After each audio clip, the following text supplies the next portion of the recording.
But in the floods, our house did got washed away, bits of houses, and all people dying. My brother went under the water and my sister got him. Even if the flood didn't start to happen, I still was scared. It's knocked us right back in.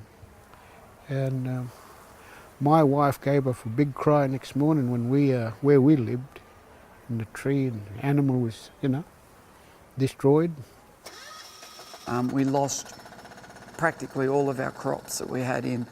But it's just that emotional loss on top of everything else. Had a lot of issues, anxiety issues, PTSD. And then, of course, 2 years later, it happened again. We're a network of artists and organisations that look at the role arts and culture play in disaster recovery. I believe that the role of creativity in disaster management is that it opens up a new way of viewing a process of engagement with community. A tool that they could use to talk about their journey. You can be creative and be yourself. Unlock emotions, I guess, is one of the big things. When the talking wasn't enough. Talking about a topic in a different way and working through emotions. Think a little bit outside the box, to just think a little bit away from their own lives. It allows the community to celebrate what we do have. Sometimes, even in the worst situations, there is joy. But it gives people an outlet and it makes people feel good.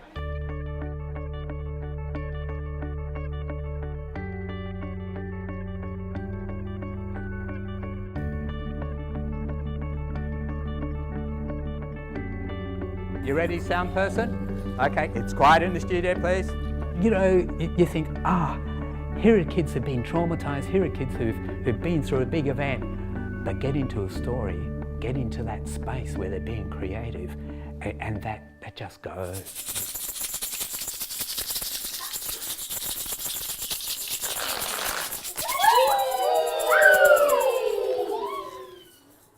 It's one of the nice things about this creative process is that they now start relating the creek to something creative. It's because they're helping to create the story and tell the story, it gives them an element of being in charge. And I think that's empowering. I think that's part of healing. To get over the fact Yasi come and go, so the only way you can express yourself is making stuff like this.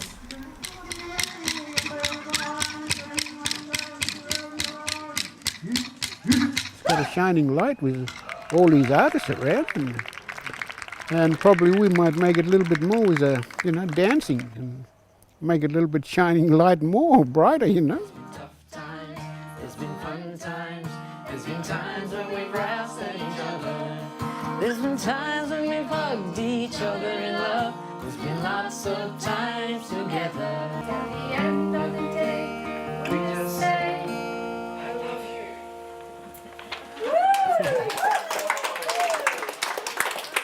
you. So taking time out to be part of such a thing, although it's a challenge, it's such a wonderful learning and growing opportunity. It's very subtle but very important. It's about feeling emotionally connected to the land that you're on and seeing the beauty in what can be a very hard environment. Yeah, the National Creative Recovery Forum was held in Gatton, which is one of the larger towns of the Lockie Valley, and we had representation from almost all of the states and territories of Australia. We've managed to sort of frame a strategy which we will work together towards that will have a national perspective that can be applied at a very local level with local community members and artists in their own community.